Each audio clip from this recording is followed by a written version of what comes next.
আসসালামু আলাইকুম শিক্ষার্থীরা, সবাইকে স্বাগতম করছি অর্জন কর্তৃক আয়োজিত এসএসসি 2026, 27 এবং 28 ব্যাচের জন্য আয়োজন করা বাংলা প্রথম পত্রের কমপ্লিট কোর্সে। তো আমরা ইতিমধ্যে বাংলা প্রথম পত্রের অর্থাৎ আমাদের অন্য যে বইটা আছে অর্থাৎ সাহিত্য পাঠের সকল গল্প এবং সকল কবিতা শেষ করে ফেলেছি এবং আজকে হতে আমাদের সাহপাঠ যে অংশ, এই অংশের ক্লাস শুরু হতে যাচ্ছে। এই অংশের মোট উপন্যাস অংশের 4টি ক্লাস হবে এবং নাটক অংশে 4টি ক্লাস এবং এরই মাধ্যমে আসলে আমাদের সম্পূর্ণ যেই কোর্সটি শেষ হয়ে যাবে। তো সেই ধারাবাহিকতায় আজকে আমাদের যেই উপন্যাস অর্থাৎ 1971, এটার প্রথম অংশ এর ক্লাস অনুষ্ঠিত হতে যাচ্ছে। তো আশা করি এই ক্লাসে আসলে তোমাদের সকল ধরনের সমস্যা দূর হয়ে যাবে। তো তুমি যদি আমার চ্যানেলে নতুন হয়ে থাকো, আমি আব্দুর রহমান মুস্তাকিম, আমি আমার চ্যানেলে এরকমই আসলে এডুকেশনাল জিনিসপত্র আপলোড করে পড়াশোনা করতে যাতে সুবিধা হয় সেই চেষ্টা করে থাকি। তো সেই কারণে তোমাদের যারা আসলে নতুন আছো, চ্যানেলটিকে অবশ্যই সাবস্ক্রাইব করবা, বেল আইকন অন করে দিবা। ফেসবুক পেজে নতুন হয়ে থাকলে ফেসবুক পেজের টাকা ফলো করে ওইখানেও একটু নোটিফিকেশন অন করে রেখো। তো চলো বেশি কথা না বাড়িয়ে আজকের যে ক্লাসটি এটা শুরু করি। 1971, এটা যিনি লেখক তিনি হচ্ছে হুমায়ুন আহমেদ। তোমরা দেখতেই পাচ্ছ যে এখানে আমি বলতে যে প্রথম পত্র, আসলে প্রথম পত্র বইয়ের আঙ্গিকে নির্দিষ্ট না, আমি ধরে নিয়েছি যেহেতু 4টা ক্লাস আমি শেষ করানোর চাচ্ছি, তার কারণে প্রথম পত্র বলতে আমি কোনটাকে বলেছি এটাই আসলে এখানে নির্দিষ্ট করে আছে। উপন্যাসিকের পরিচিতিটা যদি দেখি, হুমায়ুন আহমেদ বাংলাদেশের একজন গুরুত্বপূর্ণ কথা সাহিত্যিক, চলচ্চিত্রকার, টিভি নাট্যকার। 1948 সালের 13ই নভেম্বর তিনি নেত্রকোনা জেলায় জন্মগ্রহণ করেন। পিতার কর্মসূত্রে দেশের নানা শহর তার শৈশব কৈশোর অতিবাহিত হয়। এ কারণে প্রাথমিক ও মাধ্যমিক স্তরের পড়াশোনা হয় বিভিন্ন স্কুলে। পরে ঢাকা কলেজ থেকে উচ্চ মাধ্যমিক, ঢাকা বিশ্ববিদ্যালয় রসায়ন বিভাগ থেকে বিএসসি এবং এমএসসি পাশ করে তিনি যুক্তরাষ্ট্রের নর্থ ডাকোটা স্টেট ইউনিভার্সিটি থেকে তিনি পিএইচডি ডিগ্রি অর্জন করেন। তিনি একই বিশ্ববিদ্যালয় থেকে 1983 সালে পোস্ট ডক্টরাল ডিগ্রি অর্জন করেন। তার কর্মজীবন শুরু হয়েছিল বাংলাদেশ কৃষি বিশ্ববিদ্যালয় থেকে।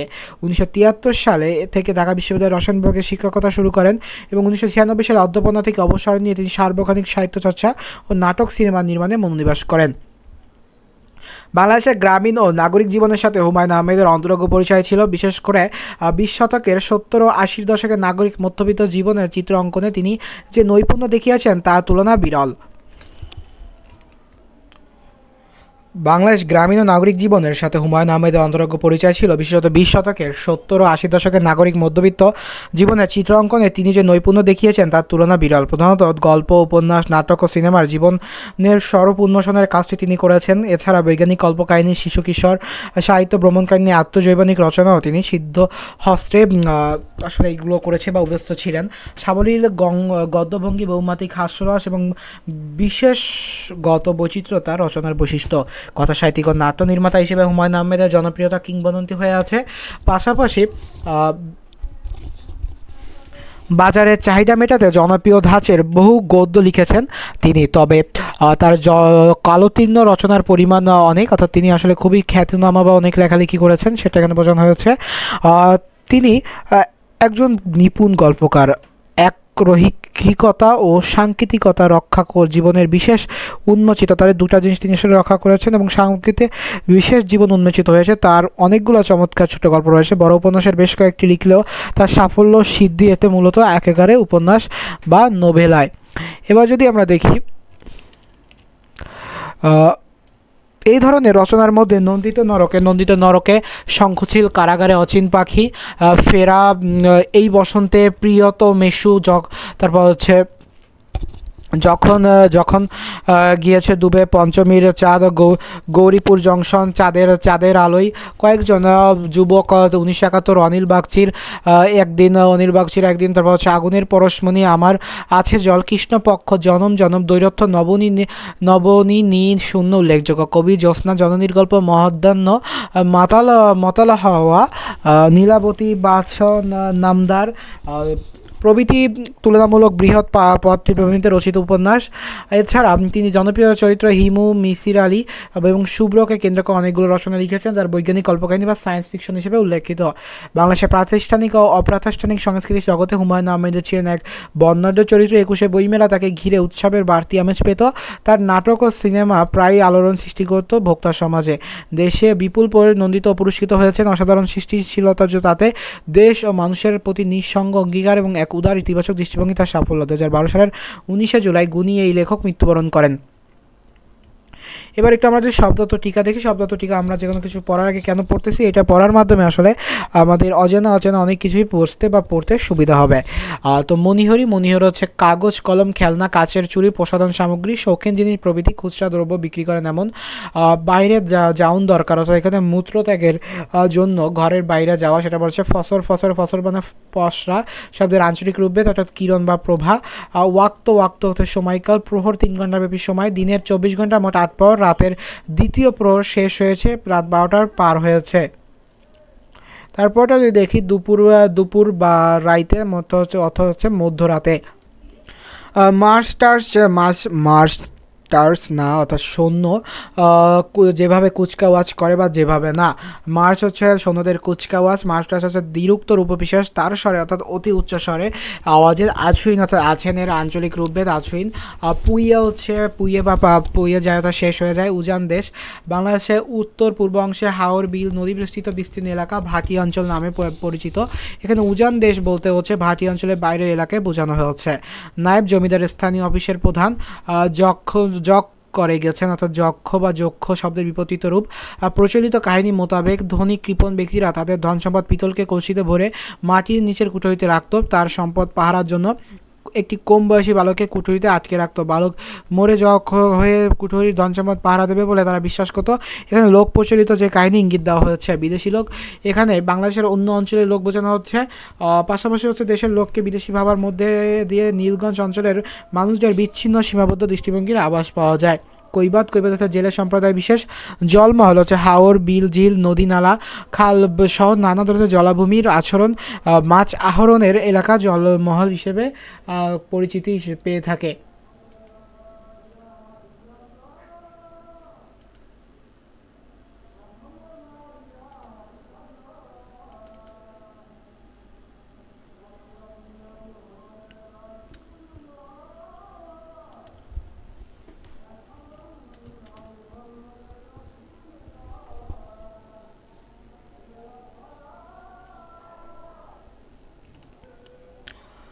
এবার দেখি আসলে উপন্যাসে কি আছে। এক অর্থাৎ এটা হচ্ছে এক অংশ। মীর আলী চোখে দেখে না। আগে আবছা আবছা দেখতো, দুপুরের রোদের দিকে তাকালে হলুদ কিছু ভাসছে চোখে। গত 2 বছর অর্থাৎ 2 বছর ধরে তাও ভাসছে না। চারদিকে সীমাহীন অন্ধকার। তার বয়স প্রায় 70। এই বয়স চোখ কান নষ্ট হবে শুরু করে, অর্থাৎ তার যে বয়স আসলে এই বয়সে চোখ কান নষ্ট হওয়া শুরু হয়।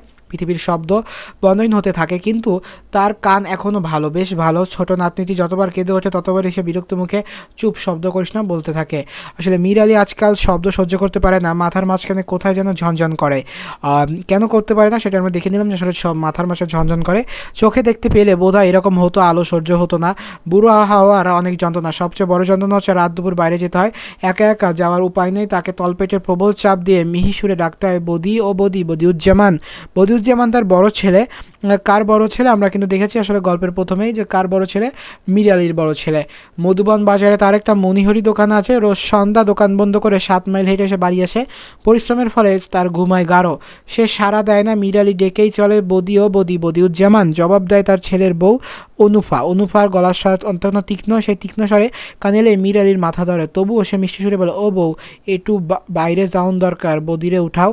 অনুফা তার স্বামীকে জাগায় না, নিজেই কুপি হাতে এগিয়ে এসে শ্বশুরের হাত ধরে। বড় লজ্জা লাগে মীর আলীর, কিন্তু উপায় কি? বুড়ো হওয়ার অনেক যন্ত্রণা, অনেক কষ্ট। মীর আলী নরম জ্বরে বলে, চাঁদনি রাইতে নাকি ও বউ? জিনা। চৌকে ফসল লাগে, মনে হয় চাঁদনি। না, চাঁদনি না, এখানে বসেন, এই নেন বদনা। অর্থাৎ তিনি যে আসলে একা একা চলতে পারেন না এবং তার ছেলের ওয়াইফ বা তার যিনি পুত্রবধূ তার সাহায্য নেয়, এটাই আসলে এখানে প্রকাশ পেয়েছে। যেটা তার কাছে খুবই লজ্জার একটা বিষয় ছিল। অনুফা দূরে সরে যায়, মীর আলী ভারমুক্ত হয়। অন্যরকম একটা আনন্দ হয়। তারও ইচ্ছে করে কিছুক্ষণ বসে থাকতো। অনুভা ডাকে, আব্বাজান হইছে? উঠেন। বসে আছেন কেন? ফজর ওয়াক্তের দেরি কত? দেরি আছে আব্বাজান, উঠেন। মীর আলী অনুফার সাহায্য ছাড়াই উঠানের ফিরে আসে। দক্ষিণ দিক থেকে সুন্দর বাতাস দিচ্ছে। রাতে দ্বিপ্রহর বোধ হয় 2-1টা শিয়াল ডাকতে শুরু করে।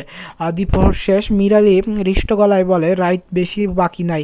অনুফা জবাব দেয়, না, হাই তোলে। একটা জল চৌকিদা উঠানে বইয়া থাকি। দুপুর রাইতে উঠানে বইবেন কি? যান, ঘুমাইতে যান। মীর আলী বাধ্য ছেলের মতো বিছানায় শুয়ে পড়ে। একবার ঘুম ভাঙলে বাকি রাতটা তার জেগে কাটাতে হয়। সে বিছানায় বসে ঘরে স্পষ্ট সব শব্দ অত্যন্ত মন দিয়ে শোনে। বদি খুক খুক করে কাশছে, টিনের চালের ঝটঝট পড়ছে, কিসের শব্দ? বানর। চৌকির নিচে সবগুলো হাঁস একসঙ্গে প্যাক প্যাক করলো। বাড়ির পাশে শেয়াল হাঁটাহাঁটি করছে বোধহয়।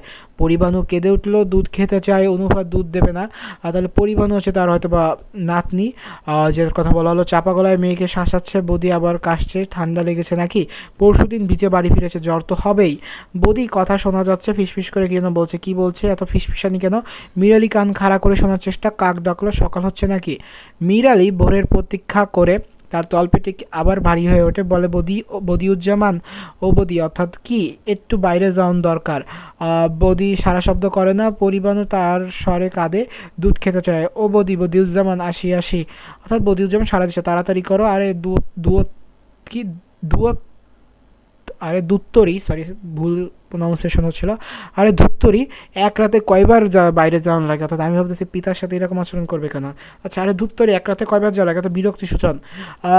বৌদি প্রচণ্ড একটা চর বসায় পরিবানুর গালে, বিরক্ত গলায় বলে, টর্চটা দাও অনুফা। অনুফা টর্চ খুঁজে পায়, কিন্তু অন্ধকারে ব্যাটারি খুঁজে পায় না। মীর আলী অপেক্ষা করতে করতে একসময় অবাক হয়, বুঝতে পারে তার প্রস্রাব হয়ে গেছে, বিছানার একটা অংশ ভেজা। সে অত্যন্ত বিচলিত বোধ করে, এরকম তার আগে কখনো হয়নি। আসেন যাই যত ঝামেলা, দেখি হাতটা বাড়ান। বৌদি তার হাত ধরে। মীর আলী খুব দুর্বল অসহায় বোধ করে। এখন থেকে ঘরের মধ্যে একটা পাতিলে পেশাব করবেন, ঝামেলা ভালো লাগে না। আচ্ছা, আর পানি কম খাবেন, বুঝলেন? আচ্ছা। বৌদি তাকে ডেকে এক মাথায় বসিয়ে দেয়। মীর আলী প্রস্রাব করার চেষ্টা করে, প্রস্রাব হয় না, ভোতা একটা যন্ত্রণা। বৌদি হাঁক দেয়, কি হয়েছে? রাইড শেষ করবেন নাকি? আর ঠিক তখন মীর আলীর সামনে গিয়ে সরসর শব্দ করে একটা কিছু চলে যায়। এটা কি? সাপ। মীর আলী দেখতে ইচ্ছা করে। আরে বিষয় কি? ঘুমাইয়া পড়ছেন নাকি? না, একটা সাপ গেল সামনে দিয়ে। আরে দুত্তরি সাপ, উঠেন দেখি। মনে হয় জাতি সাপ, বিরাট লম্বা হইল মনে হইল। আরে দূত, উঠা আসেন। মীর আলী উঠে দাঁড়ায়। আর ঠিক তখন আজান হয়। মীর আলী হাসি মুখে বলে, আজান দিছে। ও বদি, আজান দিছে? দিছে দেও, ঘরে চলেন। ওখন আর ঘরে গিয়া কি কাম? গোসলের পানি দে, পানি সাইরা নামাজটা পড়ি। যদি বিরক্ত করায় বলে, উজু করে নামাজ পড়েন, গোসল কেন? শরীরটা পাক না, না পাক হইল। আপনি থাকেন বইয়া, আনুফারে পাঠায়, যত ঝামেলা। বদিউজ্জামান তার বাবাকে একটা জল চৌকির উপর বসিয়ে ভিতরে চলে যায়, আর আসে না। পরিবাণু জ্ঞান জ্ঞান করে কাঁদে। মীর আলী বসে থাকে চুপচাপ। আর কিছুক্ষণ পর 50 জন সৈন্যের ছোট একটা দল গ্রামে এসে ঢোকে। মার্চ টার্চ না, এলোমেলোভাবে চলা, আর তাদের পায়ের বুটে কোনো শব্দ হয় না। যারা যায় মীর আলীর বাড়ির সামনে দিয়ে, এবং তাদের একজন মীর আলীর চোখে 5 ব্যাটারি টর্চের আলো ফেলে। মীর আলী কিছু বুঝতে পারে না, শুধু উঠোনে বসে থাকা কুকুরটা তার স্বরে ঘেউ ঘেউ করে ওঠে। মীর আলী ভীত স্বরে বলে, বদি, ও বদি। বদিউজ্জামান। কুকুরটা একসময় আর ডাকে না। দলটি পেছনে পেছনে কিছু গিয়ে থমকে দাঁড়ায়, তারপর দ্রুত ফিরে আসে মীর আলীর কাছে। মীর আলী উঁচু গলায় ডাকে, ও বদি। বদিউজ্জামান, কি হয়েছে? বেহুদা চিল্লান কেন? বাড়ির সামনে দিয়ে কারা যেন গেল। আরে দুত্তরি, যত ফালতু ঝামেলা। চুপ কইরা বইয়া থাকেন। মীর আলী চুপ করে যায়। চুপ করে তার খেয়ে কুকুরটিও। নিম্ন শ্রেণীর প্রাণীরা অনেক কিছু বুঝতে পারে, তারা টের পায়। গ্রামের নাম নীলগঞ্জ। 1 মে, মে মাসের 1 তারিখ 1971। আমরা তাদের 3টা জিনিস তথ্য পেয়ে গেলাম। ক্ষুদ্র সৈন্যবাহিনীর অধিনায়ক একজন major Ejaz Ahmed. কাকুল military academy একজন কৃতি ক্যাডেট। বাড়ি পেশোয়ার এক অখ্যাত গ্রামে। তার গায়ের নাম হচ্ছে রেশোবা। ময়মনসিংহ ভৈরব লাইনের একটি স্টেশন, নান্দাইল রোড, ছোট গরিব স্টেশন। মেল ট্রেন থামে না। লোকাল ট্রেন মিনিট খানেক থেকেই ফ্ল্যাগ উড়িয়ে পালিয়ে যায়। আর স্টেশনের বাইরে ইট বিছানা রাস্তায় 4-5টা রিক্সা ঠুনঠুন করে ঘন্টা বাজিয়ে যাত্রী খোঁজে। সুরেলা গলা শোনা যায়। রুয়াইল বাজার যাওনের কথা আইছুইন। রুয়াইল বাজার এই অঞ্চলের সবচেয়ে বড় বাজার। নান্দাইল রোড থেকে সোজা করে, তার রুয়াইল বাজার আছে এই অঞ্চলের সবচেয়ে বড় বাজার। নান্দাইল রোড থেকে যে সোজা উত্তরে 10 মাইল। খুব খারাপ রাস্তা, অর্থাৎ কয় মাইল রাস্তা? খুব খারাপ, উত্তরে 10 মাইল। বর্ষাকালে রিক্সা চলে না, হেঁটে যেতে হয়। এঁটেল মাটিতে পা দেবে যায়। ঠিক ঘনকাদা। নান্দাইল রোড থেকে রুয়াইল বাজারে আসতে পেয়ে বেলা পুইয়া যায়। বাজারটি অন্য সব গ্রাম্য বাজারের মতো, তবে স্থানীয় লোকেদের খুব অহংকার। একে নিয়ে কি নেই? ধান চালের আড়ত আছে, পাটের গুদাম আছে, ধান ভাঙানোর কল আছে, চায়ের দোকান আছে, এমনকি রেডিও সার্ভার একজন কারিগর পর্যন্ত আছে। গ্রামের বাজারে এর চেয়ে বেশি কি দরকার? রুয়াইল বাজারে পেছনে ফেলে আর মাইল 30 উত্তরে হচ্ছে মধুবন বাজার। যাতায়াতের একমাত্র ব্যবস্থা হচ্ছে এটা গরুর গাড়ি, তাও শীতকাল। বর্ষার হাঁটা ছাড়া আর কোনো উপায় নেই। উজান দেশ, অর্থাৎ দেশটা আসলে উজান। নদী নালা নেই বলে নৌকা চলবে, যে নৌকা চলবে মধুবন বাজার পেছনে ফেলে। পূব দিকে 7-8 মাইল গেলে ঘন জঙ্গল। স্থানীয় নাম হচ্ছে মধুবন জংলা মাঠ। কাটাঝোপ, বাঁশ আর জারুলের মিশ্র বন, বেশ কিছু গাব ও ডেফল জাতীয় অর্থাৎ শ্রেণীর গাছ আছে। জংলা মাঠের এক অংশ বেশ নিচু, সেখানে মোর্তা গাছের ঘন অরণ্য। শীতকালে সেই সব মোর্তা কেটে এনে পাটি বোনা হয়। এবার পাকা লটকনের খোঁজে বালক বালিকারা বনের ভিতর ঘুরে বেড়ায়, কিন্তু বর্ষাকালে কেউ পাকা লটকনের খোঁজে বালক বালিকারা বনের ভিতর ঘুরে বেড়ায়, কিন্তু বর্ষাকালে কেউ দেখা যায় না। খুব সাপের উপদ্রব, বনে ঢুকে প্রতি বছরই দু একটা গরু ছাগল সাপের হাতে মারা যায়। জঙ্গলা মাঠের পেছনে নীলগঞ্জ গ্রাম, অর্থাৎ ওই যে বললাম আমরা যার কথা বলছিলাম, দরিদ্র শ্রীহীন 30-40 ঘরের একটি বিচ্ছিন্ন জনপদ, বিস্তীর্ণ জলভূমি। গ্রামটিকে কান্তের মতো দুদিকে ঘিরে আছে। সেখানে শীতকালে প্রচুর পাখি আসে, পাখি মারা জাল দিয়ে পাখি ধরে বাজারে বিক্রি করে পাখি মারারা। চাষবাস যা হয় দক্ষিণের মাঠে, জমি উর্বর নয় কিংবা ভালো চাষি নয়, ফসল ভালো হয় না। তবে শীতকালে এরা প্রচুর রবি শস্য করে, বর্ষার আগে আগে করে তরমুজ ও বাঙ্গি। দক্ষিণের জমিতে কোনো রকম যত্ন ছাড়াই দুটি ফল প্রচুর জন্মায়। গ্রামের অধিকাংশ ঘরের ছাউনি আছে, খড়ের ছাউনি আছে অধিকাংশ ঘরে। সম্প্রতি কয়েকটি টিনের ঘর হয়েছে, বদিউজ্জামানের ঘরটিও টিনের। তার হাতে এখন কিছু কায়সা করি হয়েছে। টিনের ঘর বানানো ছাড়া সে একটা সাইকেল কিনেছে, চালানো শিখে ওঠেনি বলে এখন সে হেঁটেই মধুবন বাজারে যায়। সপ্তাহে একবার নতুন সাইকেলটি ঝাড় পৌঁছ করাটা পরিষ্কার করে। গ্রামের একটা মাত্র পাকা দালান, প্রকাণ্ড 2 বিঘা জমির উপর, একটা হুলস্থুল ব্যাপার। সুসং দুর্গাপুরের মহারাজার নায়েব চন্দ্রকান্ত সেন মশাই এ বাড়ি বানিয়ে গৃহপ্রবেশের দিন সপ্রঘাতে মারা যান। অর্থাৎ এই কারণে আসলে ওই গ্রামে পাকা যে দালান এইটার পরিমাণটা খুবই কম, বা বলতে গেলে যে একটার বেশি আসলে নেইও। চন্দ্রকান্ত সেন প্রচুর ধন সম্পদ করেছিলেন। তার মৃত্যুর পর সেসবের কোনো হদিস পাওয়া যায়নি।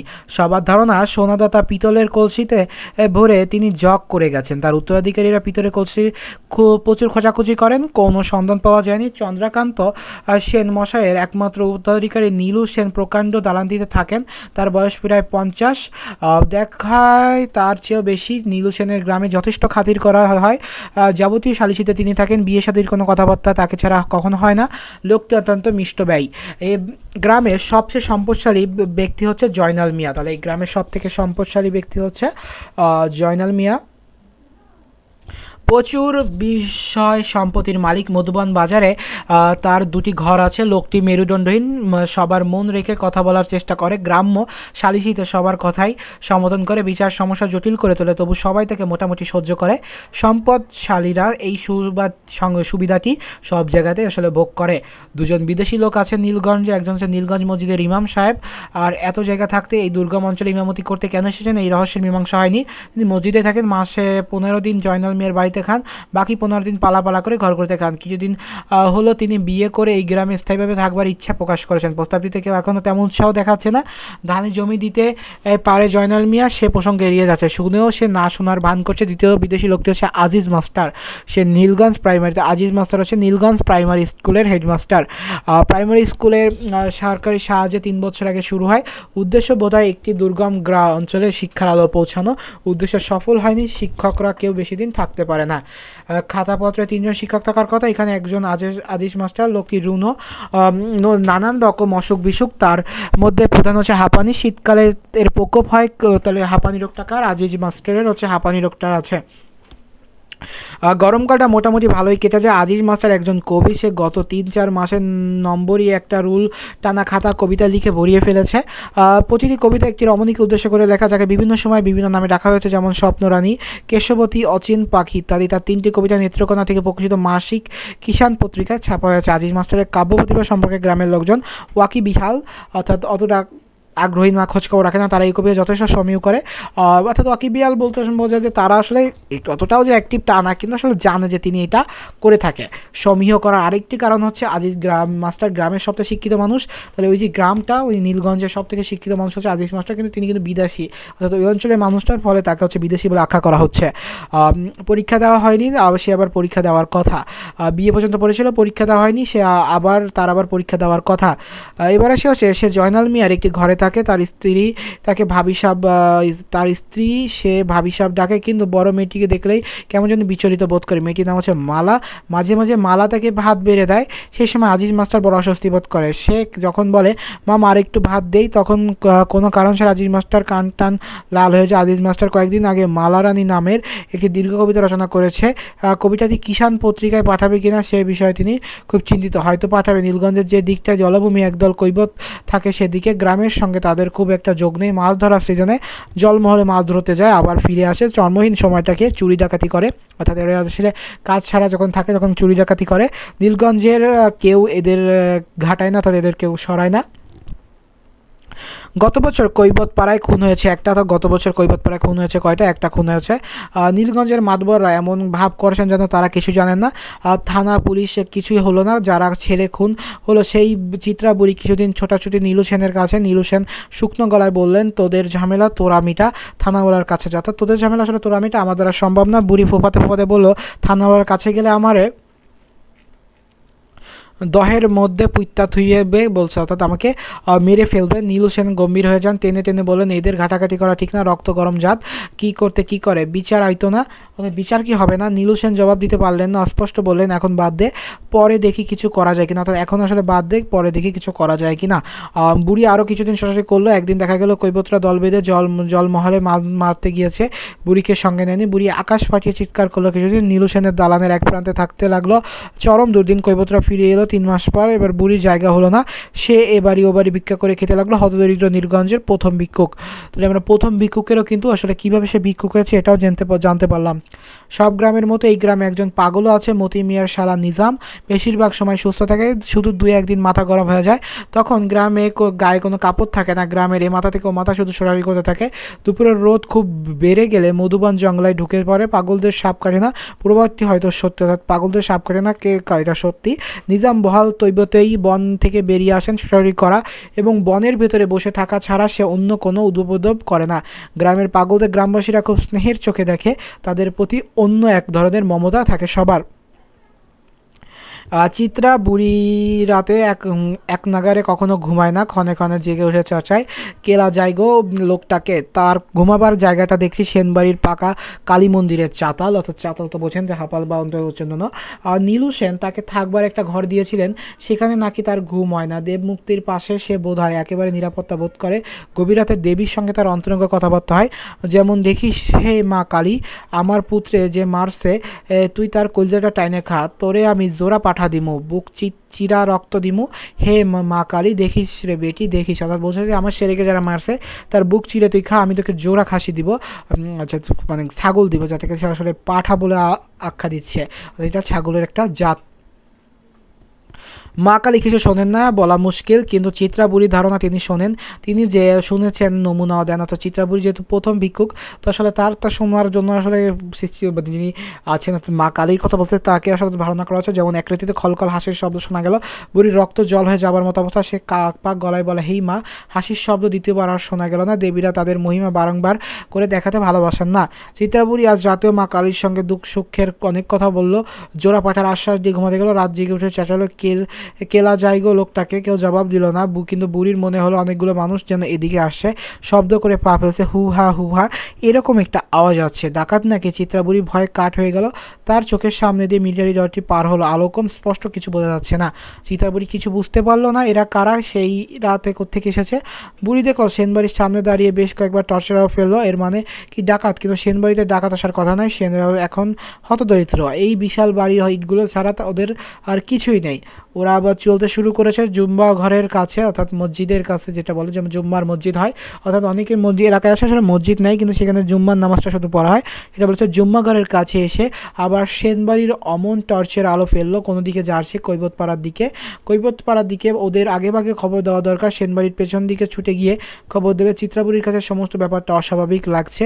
এই রাতের বেলা দল বেঁধে এরা কেন আসবে? না, কৈবতপাড়ার দিকে যাচ্ছে না, জুম্মা ঘর পিছনে ফেলে সড়কে উঠে গেল। টর্চ আলো এখন আর আর ফেলছে না। বুড়ির মনে হলো এরা স্কুল ঘরের দিকে যাচ্ছে, আজিজ মাস্টারকে খবর দেওয়া দরকার, কিন্তু তারও আগে খবর দেওয়া দরকার কৈবত পাড়ার। বিপদের সময় নিজ গোত্রের মানুষের কথাই প্রথম মনে পড়ে। চার পাঁচটা কুকুর একসঙ্গে চেঁচাচ্ছেন। কুকুর বেড়াল অনেক কিছুই আগে ভাগে জানে। বুড়ি কাল মন্দিরের চাতাল থেকে নেমে এলো। সে কোনোদিন যাবে মনস্থির করতে পারছে না, তো সে কোন দিকে যাবে এটা সে আসলে মনস্থির করতে পারছে না।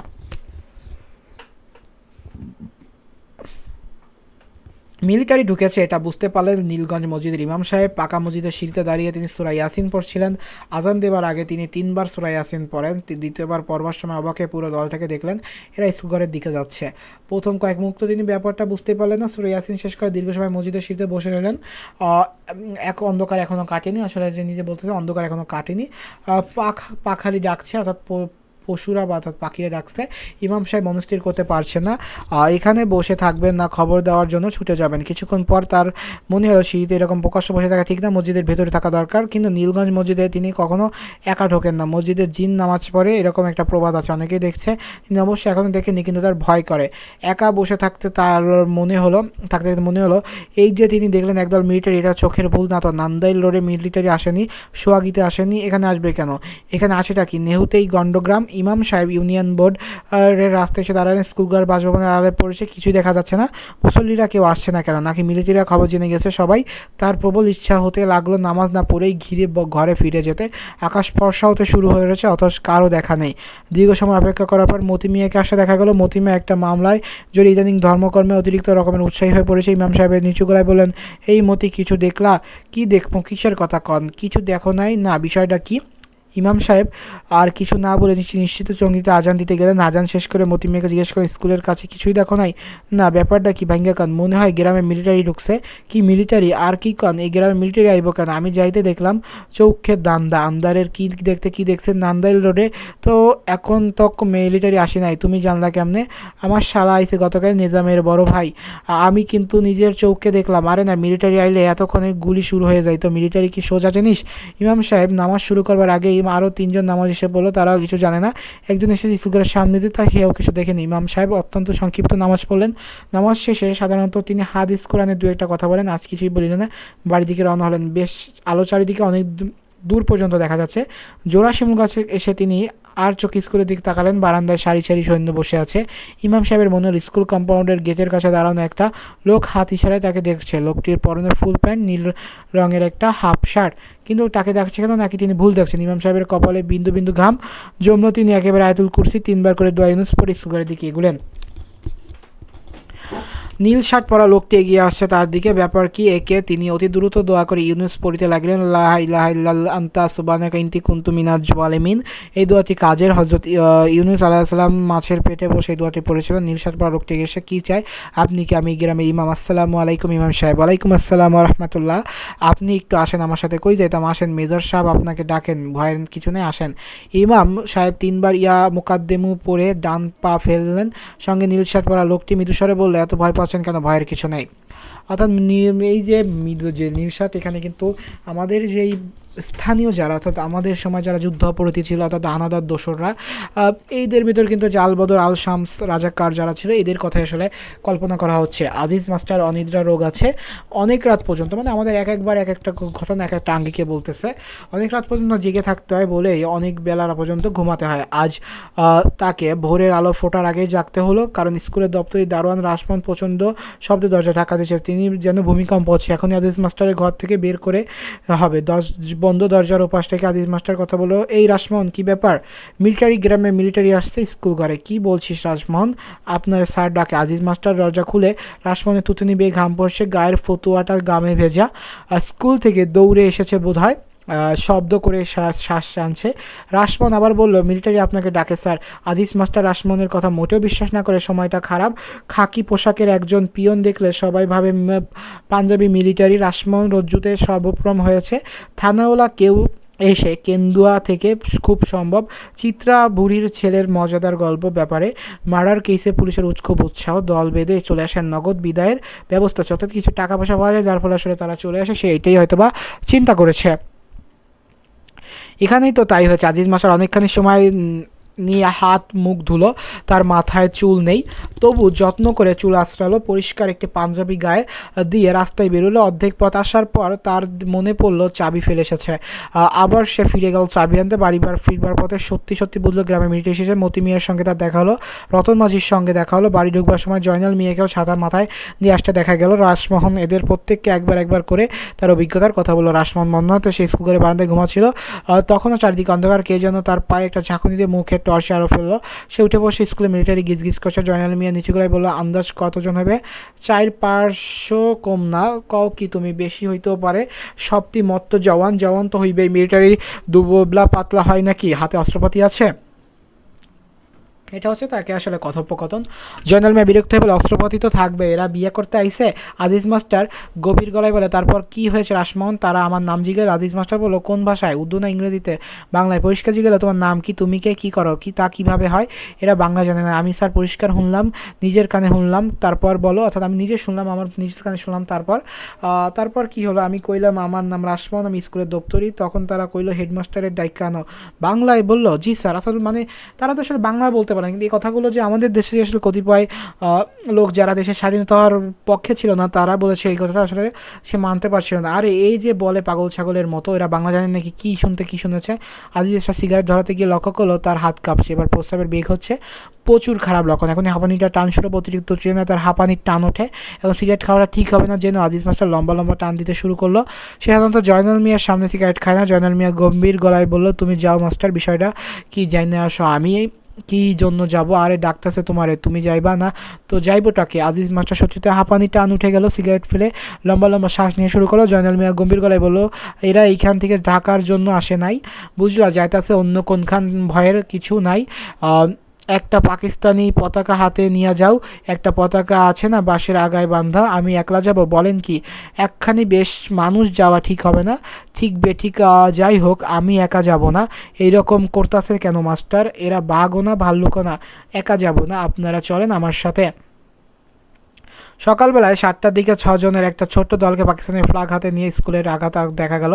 রোগে আজিজ মাস্টার দলটি নেতৃত্ব দিচ্ছে। সেই স্কুলের কাছাকাছি গেলে গলা ফাটিয়ে চিৎকার করলো পাকিস্তান দলের অন্য সবাই আকাশ জিন্দাবাদ, কায়েদে আজম জিন্দাবাদ, লিয়াকত আলী খান জিন্দাবাদ, মহাকবি ইকবাল জিন্দাবাদ। রোদ উঠে গেছে, বৈশাখ মাস, অল্প রোদ উঠে ছোট দলটি তার নেতৃত্বে আজিজ মাস্টার রোদে দাঁড়িয়ে আছে। তার মুখ রক্তশূন্য, তারা বুকের মাঝে একদম কাঁপুনি অনুভব করছে। রাস্তার ওপাশে 4-5টা জারুল গাছের নিচে গেলে ছায়া পাওয়া যায়, কিন্তু সেখানে যাওয়া ঠিক হবে কি না আজিজ মাস্টার বুঝতে পারছে না। তারা জড়াজড়ি করে দাঁড়িয়ে থেকে ধ্বনি দেয়, আর চোখে মিলিটারির দিকে তাকায়। সরাসরি তাকাতে সাহসে কুলায় না। সমস্ত বারান্দা জুড়ে মিলিটারিরা ছড়িয়ে ছিটিয়ে আছে। কেউ বসে আছে, কেউ মাথায় নিচে হ্যাবার স্যাক নিয়ে ঘুমাচ্ছে, তাদের মাথার হ্যান্ডেল মানে একটু মাথা ঝুঁকিয়ে আসে, তো ঘুমিয়ে আছে। পাকিস্তান জিন্দাবাদ ধ্বনি এগিয়ে এসে দলটির প্রতি তাদের কোনো উৎসাহ গেল না। তাদের দৃষ্টি সন্ন্যাসীদের মতো নির্লিপ্ত, যেন জগতের কোনো কিছুতে আসলে তাদের কিছু যায় আসে না। পাকিস্তানি ফ্ল্যাগটি মতি মিয়ার হাতে। কার হাতে ছিল? মতি মিয়ার হাতে। সে উঁচু গলায় ফ্ল্যাগটি দোলাচ্ছিলেন। হাত ব্যথা হয়ে গেছে, তাও নাম্বার সাহস। আজিজ মাস্টার খুক করে কয়েকবার কাশলো। সেই শব্দে বারান্দা বসে কয়েকজন তাকালো তার দিকে। আজিজ মাস্টার প্রাণপণে কাশি চাপাতে চেষ্টা করলো। সময়টা খারাপ, এরকম সময় কাউকে অযথা বিরক্ত করা ঠিক হবে না। কিন্তু ক্রমাগত কাশি উঠছে। আজিজ মাস্টার লক্ষ্য করলেন উঠোনের চেয়ার পেতে অফিসার বসে আছেন, একদৃষ্টিতে তাকিয়ে আছেন তার দিকে। অত্যন্ত রূপবান একজন পুরুষ, মিলিটারি পোশাকে, তাকে রাজপুতের মতো লাগছে। এর চোখে এর চোখে মুখে কোনো ক্লান্তি নেই। বসে থাকার ভঙ্গিটাও শান্তির ভঙ্গি। তিনি তার সামনে টেবিলে পা তুলে দিয়েছেন, পায়ে খয়েরি রঙের মোজা। প্রচণ্ড মানুষটি প্রকাণ্ড, তবে তুলনায় পায়ের পাতা দুটি ছোট। তার কাছাকাছি একটা রোগা লোকটি দাঁড়িয়ে আছে, দেখতে বাঙালির মতো লাগছে। তার গায়ে চকচকে নীল রঙের শার্ট, যে কথাটা আমি তোমাদের বললাম। লোকটি খুব ঘামছে, ময়লা একটা রুমাল ক্রমাগত ঘাড় মুছছে। অফিসারটি মৃদুস্বরে কি যেন বললো। নিঃশ্বাস পড়া লোকটি চিন্তা গলা বললো, আপনাদের হেডমাস্টার সাহেবকে? আজিজ মাস্টারের বুকের দিকে শিরশির করতে লাগলো। কে আপনাদের হেডমাস্টার? মতি মিয়া আজিজ মাস্টারের দিকে মৃদু ধাক্কা দিল। আজিজ মাস্টার কাশির বেগ থামাতে বলল, জি আমি। আপনি থাকেন, অন্য সবাইকে যেতে বলেন। যান ভাই, আপনারা সবাই যান, ভয়ের কিছু নাই। আজিজ মাস্টার একা দাঁড়িয়ে রইল। অন্যরা সবাই হাঁপ ছেড়ে বেঁচেছে, তবে তারা চলে গেলেও জুম্মাঘরের কাছে ছাতিম গাছের নিচে বসে রইল চুপচাপ। ব্যাপারটা কিছুই বোঝা যাচ্ছে না। মাস্টার ফিরে না আসা পর্যন্ত কিছু পরিষ্কার হচ্ছে না। মতি বিড়ি ধরিয়ে টানতে লাগলো। জয়নাল মিয়ার সামনে বিড়ি খায় না, এই কথা তার মনে রইল না। খারাপ সময়, এই সময় কোনো কিছু আসলে মনে থাকে না। ছোট চৌধুরী সিগারেট ধরালেন, তিনিও সকালে ঘামছেন।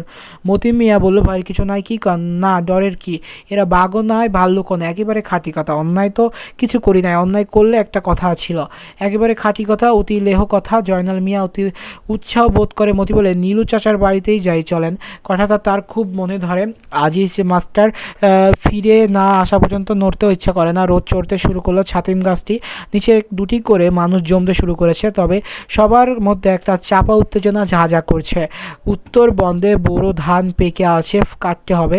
কিছু কিছু জমিতে পাট দেওয়া হয়েছে, ক্ষেত নিড়ানির সময় এখন। দক্ষিণ বন্দে আউশ বোনা হবে, কিন্তু আজ মনে হয় গ্রামের কেউ কোথাও যাবে না। আজকে দিনটা চাপা উত্তেজনা নিয়ে সবাই আসলে অপেক্ষা করবে। এটা গ্রামে বহুদিন এরকম ঘটনা ঘটেনি।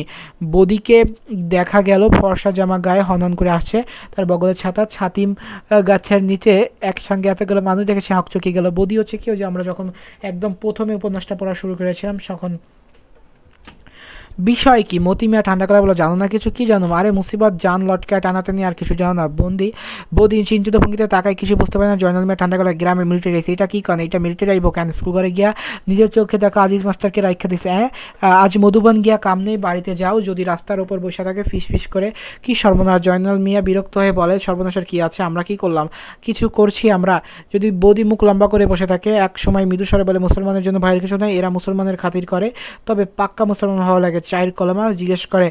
সবাই মুখ চাওয়াচাওয়ি করে। 4টা কলমে কারো জানা নেই। বদি উৎসাহিত বলে, সুন্নত হইছে কিনা এটাও দেখে, কাপড় খুলে দেখে।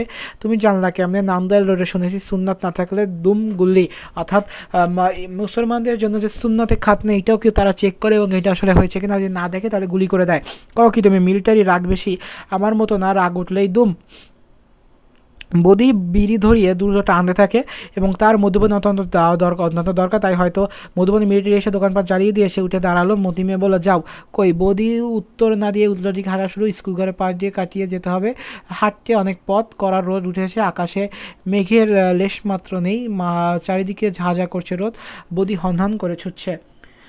তো এই ছিল হচ্ছে 1971 উপন্যাসের প্রথম অংশ। আমরা এরকম আরও 3টা অংশ পড়ব। তো এই যে ছোটো ছোটো করে অংশ করে দিচ্ছি, কারণ এমনিতেই তো খুব বড়, এবং একটা ক্লাসে দিলে দেওয়া যায়, কিন্তু তোমাদের তো পড়তে অসুবিধা হবে, যার ফলে এরকম গুরুত্বপূর্ণ কথাগুলো তো লাইন ধরে ধরে পড়িয়ে আসলে বুঝিয়ে শেষ করা এক ক্লাসে খুবই কষ্টসাধ্য। এটা আমার জন্য যেমন অসম্ভব, তোমাদের জন্য আসলে এটা খুবই কষ্টসাধ্য। তো দেখা হচ্ছে, আজকে আসলে আর কিছু আর কথাবার্তা বলবো না। তো দেখা হচ্ছে পরের ক্লাসে। সে অবধি সুস্থ থাকো, সুন্দর থাকো, পড়াশোনার সাথে থাকো।